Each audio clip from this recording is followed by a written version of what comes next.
MCom ABST final year के student से आज अपन कर नियोजन की समस्याओं के ऊपर चर्चा करेंगे। Problem of tax planning. Tax planning की समस्याएं। टैक्स के लिए आपको, जैसा कि पूर्व में बताया जा चुका है, टैक्स के लिए प्लानिंग की जाती है और जब प्लानिंग करते हैं तो कौन कौन सी समस्याएं फेस करते हैं उसे अपन मुख्य रूप से 3 बड़े बिंदुओं में समेटने का प्रयास करेंगे। 3 जो बड़ी समस्याएं आती हैं वो है कर नियोजन की सामान्य समस्याएं, general problem of tax planning. दूसरी समस्या आती है कर नियोजन की प्रशासनिक विधान के संबंध में समस्याएं। प्रशासनिक विधान, एडमिनिस्ट्रेटिव जो रूल्स हैं, जो लॉ है, उसके संबंध में क्या समस्याएं हैं, ये भी अपन देखेंगे कि विधान से संबंधित, प्रशासनिक विधान से संबंधित समस्याएं कौन सी हैं दूसरे पॉइंट में। और तीसरा बड़ा पॉइंट होगा अपना कर प्रबंध की संगठनात्मक समस्याएं। कर प्रबंध, management of tax. Management of tax की संगठनात्मक, ऑर्गेनाइजेशनल प्रॉब्लम्स कौन कौन सी हैं उसके संबंध में अपने को देखना इसलिए आवश्यक है क्योंकि कर का नियोजन किसी भी करदाता को करना होता है जो उसके हित में होता है। इसलिए ये ज़रूरी है कि वो जाने कि कर नियोजन के समय कौन कौन सी समस्याएं उसको फेस करनी पड़ेंगी। कर नियोजन की सामान्य समस्याओं में पहली समस्या आती है मकान किराए भत्ते के संबंध में। मकान किराया भत्ता, house rent allowance. House rent allowance की छूट मिल सकती है अगर वो नियमानुसार हो और उसके लिए ये ज़रूरी है कि कोई भी कर्मचारी या एक व्यष्टि करदाता अपने वेतन के 10% से अधिक पर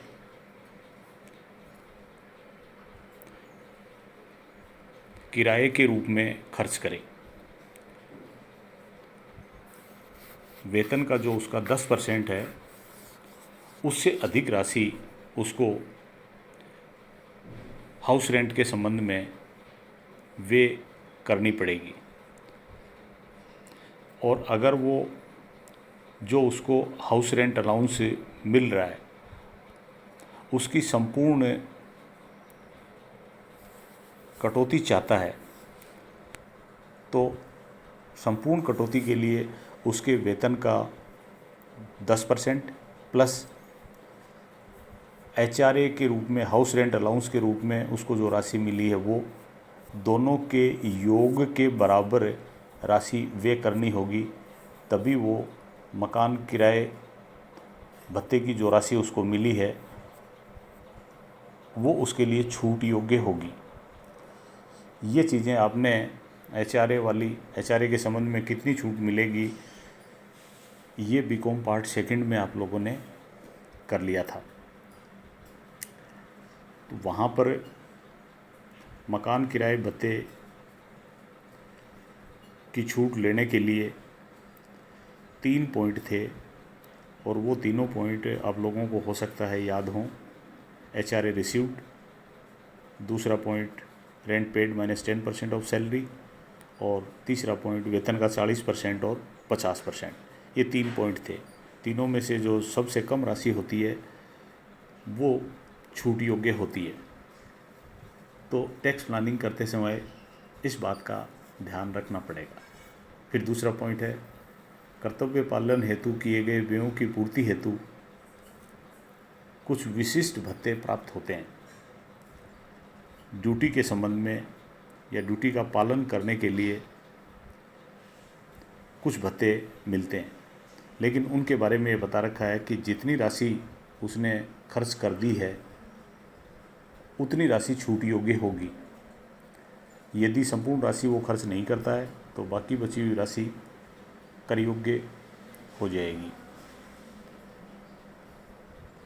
थर्ड पॉइंट आता है चिकित्सा व्ययों की क्षतिपूर्ति के संबंध में। चिकित्सा व्ययों की वैसे क्षतिपूर्ति की जाती है, लेकिन कर्मचारी अपना इलाज सरकारी अस्पताल अथवा अप्रूव्ड हॉस्पिटल में करवाए। यदि सरकारी हॉस्पिटल या अप्रूव्ड हॉस्पिटल में कर्मचारी अपना इलाज नहीं करवाता है तो चिकित्सा व्ययों की संपूर्ण राशि की क्षतिपूर्ति नहीं प्राप्त कर सकता। इसके लिए लिमिट कर रखी है कि 15,000 रुपये से अधिक की क्षतिपूर्ति नहीं हो पाएगी। फिर उसके बाद में पॉइंट 4 आता है रिटायरमेंट के संबंध में उसको जो भुगतान प्राप्त होते हैं उनके संबंध में भी उसको टैक्स प्लानिंग करनी पड़ती है।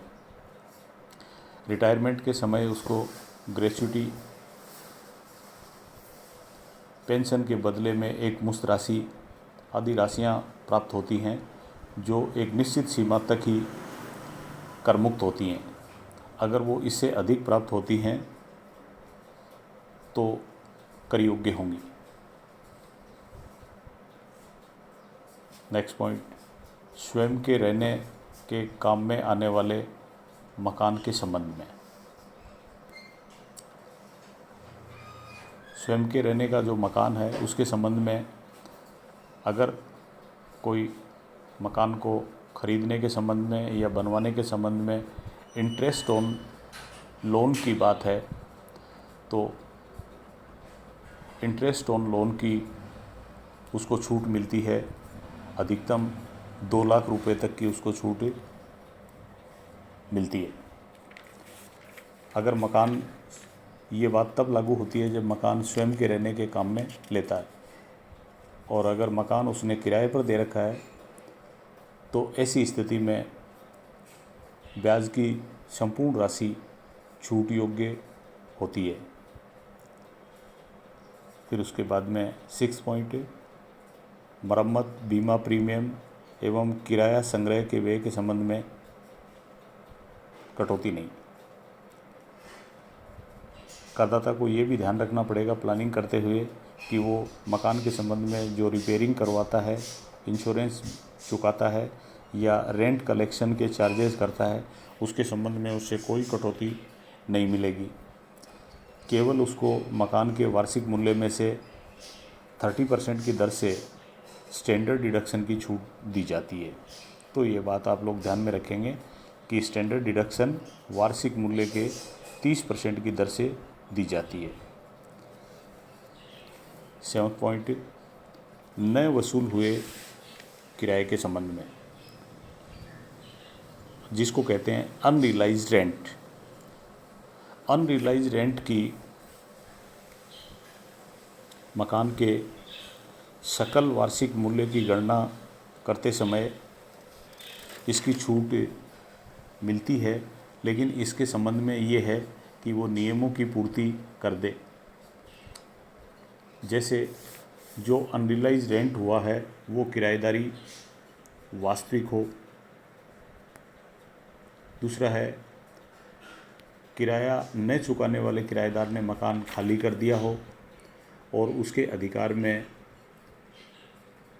मकान मालिक का अन्य कोई मकान नहीं हो, तथा साथ ही जो आउटस्टैंडिंग रेंट है, अदत्त किराया है, उसकी वसूली के लिए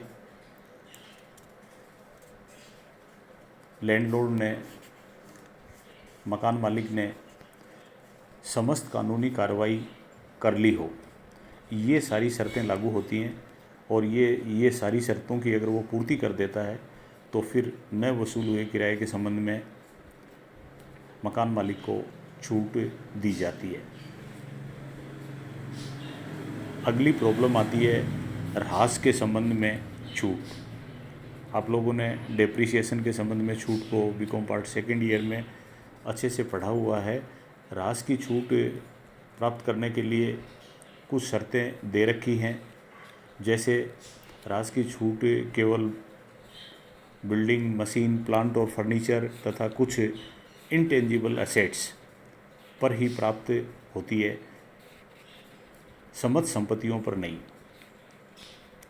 दूसरी बात यह है कि ये संपत्ति पूर्णतः अथवा अंशतः करदाता की स्वयं की होनी चाहिए, जिसका उपयोग वो अपने व्यापार और पैसे के लिए करे, और गत वर्ष में उसका उपयोग 180 दिन से अधिक के लिए होता है तो निर्धारित दर से ह्रास छूट मिल जाती है।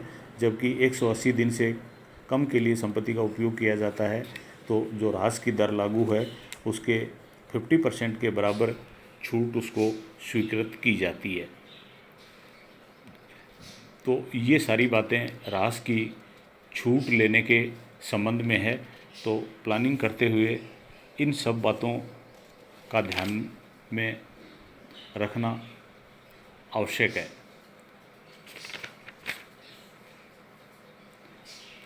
नेक्स्ट इसका पॉइंट है कि विज्ञापन व्ययों के संबंध में वैसे तो कटौती दी जाती है, लेकिन राजनीतिक दल के द्वारा अगर कोई प्रकाशित पंपलेट हैं या ब्रोचर हैं या सोवनियर है आदि में अगर विज्ञापन करता है तो करदाता को किसी तरह की कोई कटौती या छूट नहीं मिलेगी। परिवार नियोजन पर किए गए व्ययों के संबंध में, परिवार नियोजन फैमिली प्लानिंग के संबंध में अगर खर्चा किया जाता है तो उसकी छूट मिलती है, लेकिन ये ध्यान रखना है कि ये छूट केवल कंपनी करदाताओं को ही मिलती है, अन्य किसी करदाता को ये छूट नहीं मिलती है। और इस संबंध में कंपनी करदाता ने यदि कोई पूंजीगत व्यय किया है तो उसकी अगले 5 वर्षों में समान किस्तों में उसकी छूट दी जाती है। अपितु किसी एक साल में ही पूरी छूट नहीं दी जाती। इसके बाद में रहने के मकान के हस्तांतरण से होने वाले दीर्घकालीन पूंजी लाभ के संबंध में, पूंजी लाभ का चैप्टर आप लोगों ने बीकॉम पार्ट सेकेंड में पढ़ा है। कैपिटल गेन तब होता है जब कोई पूंजी संपत्ति का हस्तांतरण हो।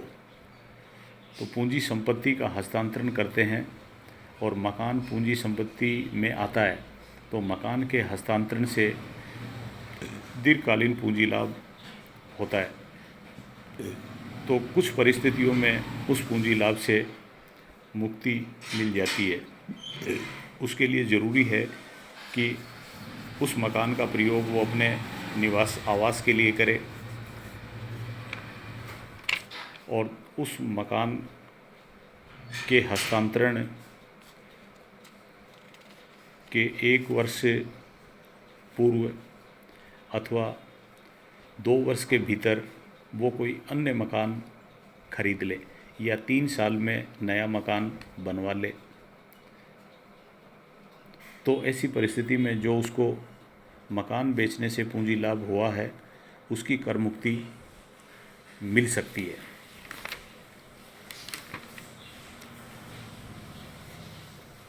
इसी तरह से फिर कृषि भूमि के हस्तांतरण से पूंजी लाभ होता है। कृषि भूमि के हस्तांतरण से पूंजी लाभ होता है तो उसमें भी वो कर मुक्ति का अधिकारी होगा यदि हस्तांतरण की तिथि से कम 2 वर्ष पहले अथवा उसके माता पिता द्वारा उस कृषि भूमि का प्रयोग कृषि कार्यों के लिए किया जा रहा हो, या तो वो स्वयं करे या उसके माता पिता करें, हस्तांतरण की तिथि से कम 2 साल पहले से। ये जो बातें कर रहे हैं ये शहरी क्षेत्र के संबंध में लागू होती है, जबकि ग्रामीण क्षेत्र में जो कृषि भूमि होती है उसके हस्तांतरण से होने वाला पूंजी लाभ तो पूर्णतः करमुक्त ही होता है। लेकिन शहरी क्षेत्र में अगर कृषि भूमि है तो इन्होंने कह दिया कि 2 साल से कृषि कार्य में काम में आ रहा हो और फिर उसके बाद में हस्तांतरण की तिथि के बाद 2 वर्ष के भीतर नई कृषि भूमि अगर वो खरीद ले और आगामी 3 वर्षों तक उसको स्थानांतरित न करे तो उसके उस पूंजी लाभ को करमुक्त किया जा सकता है। ये आपको ध्यान रखना है। कुछ और पूंजी लाभों की करमुक्ति के बारे में अपन अगले टर्न पर बात करेंगे। Thank you.